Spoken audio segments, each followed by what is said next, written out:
And why fly around Chicago and Meigs Field? I mean, Chicago, man.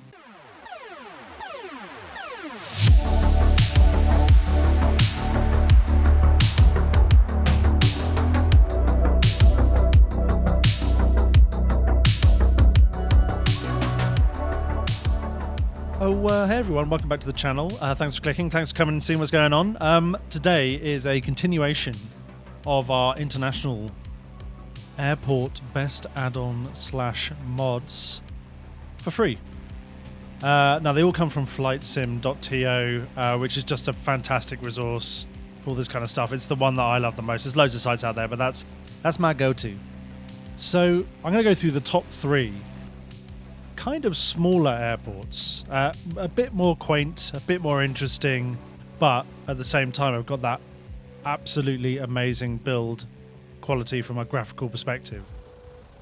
Now obviously Microsoft Flight Simulator have tried their best to map every single runway and strip and airport in the entire world. I mean that was their job, right? But they only did it to a certain quality, which is all they could do, to be fair. I mean it's a massive job. So these hero developers have started creating, well, they've been creating for a while, these great airport rebuilds, these custom builds, where they've gone to a lot of work to create stuff that is pretty much spot on. So today we're going to look at 3 of them. Like I said, they're small, they're quirky, they're kind of fun. Some of them are a bit remote, but most importantly, they've got access to awesome scenery around them, or just brilliant flights that you can do. And one is pretty nostalgic as well. So the first one I'm gonna go to is Rotorua Airport in New Zealand, North Island, or NZRO. If you've ever been to New Zealand, you know that it is one of the most beautiful destinations in the world, built by NZA Simulations, who incidentally have built so much stuff for New Zealand. They're making New Zealand great again. I mean, they are doing every single airport, and they're doing it to an absolute top level. And this is one of my top picks. So it's number 3 on the list. So a quick little info about the airport. So it's obviously a pretty touristy area because Rotorua and the surrounding areas of the North Island in New Zealand is all really, really volcanic. Now, if you've ever been there, it's pretty amazing. I've been lucky enough to walk around there quite a lot, and there's a lot of volcanic activity. There's volcanoes, there's geysers, there's just massive holes in the ground that if you fall in, you die. There's sulfur deposits, the whole thing. I mean, it's pretty dodgy. And but it's great. It's not a massive airport. It accommodates about 250,000 passengers a year, and mainly it was built to service Douglas DC-3s and Fokker F-27s. So and actually it's got 2 runways. It's got a grass and a tarmac, and the grass is pretty short at only 2,500 feet, so pretty good for this PA-44. And the other one, which is a tarmac, 7,000 foot. Now graphically, this airport is probably one of the most detailed small airports I've ever seen. It's absolutely crazy while I go over straight in the middle, not doing what I should be doing. Now they've handcrafted pretty much the whole thing. In fact, the entire thing. Not pretty much, we're talking everything.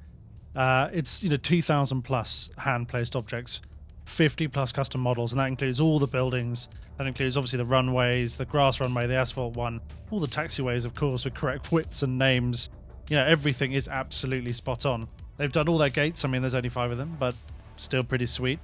And all the alternate parking positions, apron ground markings, gate numbers, you name it, they've done it. And the scenery-wise, now this is where it really is pretty spot on. I mean, they've got that great control tower, which is kind of, I don't know, it gives me a bit of a vintage feel, that one. Kind of maybe a bit 70s. They've even got custom signs and a squirrel helicopter model for the volcanic air helicopters and float planes. Sightseeing doors, which is a nice little addition. All of the custom objects that you would expect. They've got baggage trolleys, super shuttles, mountain bikes, rafts and boat trailers. So, it's a tourist hotspot. They've even gone as far as to design the interior of the terminal buildings to a pretty high spec. And because they're glass, you can see inside, which is a nice little addition. Which look even better during the night because the lighting, again, is absolutely spot on. For such a little remote area, it looks really, really nice. So this is one of my top picks, number 3, like I was saying. And why fly from this airport? Well, pretty basic, really. New Zealand's amazing. You get to fly to the volcanoes nearby. You get to fly up to Auckland. You get to fly to White Island, all the strange little volcanic islands that are off the coast. And not to mention, there are some absolutely amazing little runways and areas just to literally float about and look at stuff. So what's not to like about Rotorua? So next up, we've got Newquay Airport, or RAF St Morgan. Now, it is and was a dual-purpose airport, commercial and military. And now it's not so much military. I think every so often that happens, but it is actually owned by Newquay Council now. But it's a pretty interesting little airport. Now, it was, like I said, it was used for military use in the Second World War, but then it was handed over to the USAAF. And then they built a massive runway, 9,000 feet plus. So it's a commercial airport now. It's got the biggest runway it could ever possibly need, so anything can land there at all. You know, B-52 bombers, the whole lot. The biggest and fastest planes can land there. But it only really services small areas around Cornwall, London, Heathrow, and France as well. And it is the biggest commercial airport in Cornwall, with around 450,000 passengers a year. So not massive, not tiny, kind of regional, kind of international. Now, once again, it's a bit of a weird, quirky little airport, so there's a lot of textures, graphically wise, that have been added. So it's got that old kind of paving that you get with World War II military type airports and runways, and it's got all those old markings. It's got new markings, all the buildings are handcrafted, it's got some massive hangars, all sorts of different stuff. All the ground textures have been replaced and enhanced. The terminal, according to the developer, who's hilarious by the way, he made a much better terminal than actually exists in real life because he said we deserved it, and I agree. All the parking spaces replaced, crafted, fencing, shadows, lighting, the whole lot, just like what you get with a really well-crafted airport. Everything is super rounded. And once again, why fly out of Newquay Airport? Well, everything in England is about an hour away anyway by plane, so it's beautiful coastline. You can fly around. You can fly to Heathrow. It's not going to take you more than an hour. Well, it depends what plane you've got. You can fly down the Cornish coast. You can fly up to Exeter. You can fly to the Isles of Scilly, which have a pretty hard airport called St Mary's. Give it a go. That's a challenge in its own right. You can fly to France. Whatever you want to do, it's a great place to take off from and land.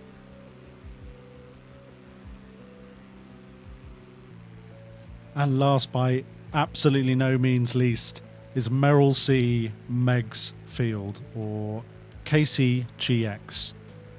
Chicago, obviously. Now this will bring back a lot of nostalgia for a lot of you because this was in Microsoft Flight Simulator 20 years ago. And I aptly remember flying Sopwith Camels around Chicago back in those days, and that's when the graphics really did not exist. But look at it now. It's absolutely ridiculous. So this airport actually no longer exists anymore. It was decommissioned in 2003 because O'Hare down the road is absolutely massive, so they don't need it. But I'm so glad that a developer has thought, you know what, let's bring it back. It's a classic. So a little bit of history about this airport. Obviously it was decommissioned, but it was at one point one of the busiest single-strip airports in the whole of the US. I think that was 1955, but yeah, Chicago had some pretty heavy industry going down, and it was mostly commercial, business and leisure.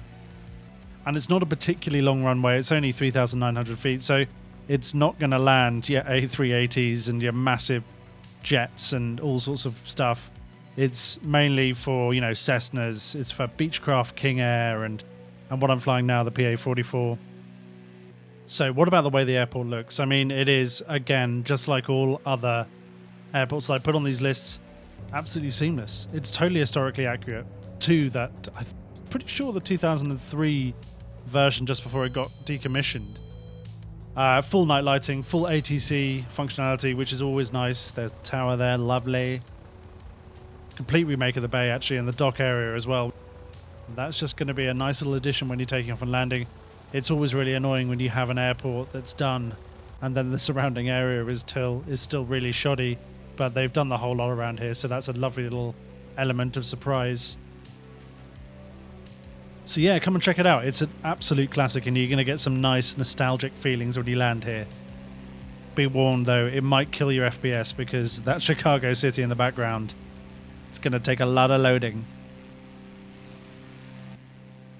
And why fly from Meigs Field? Well, it's obvious really, isn't it? Chicago is ridiculously awesome. It's just an amazing place to fly. It's a beautiful part of the world. It gives you access to the northern eastern side of the United States, which is enormous. And it's going to take you a while to fly, but you can fly to New York, Washington, Philly in a couple of hours, depending on what plane you choose. Head up to Canada, you know, go across the border, Toronto, Quebec, Montreal, or just chill out over Lake Michigan. And that's it for the day. So thanks for coming and checking out, see what's happening. There's loads more of these videos. So subscribe if you like the content. Click that button and you'll see what's coming up next. And what is coming up next is we're doing really super tiny little strips in the middle of nowhere. My top 3 of those. So stay tuned. And apart from that, thanks for stopping by. Have a great day. Bye.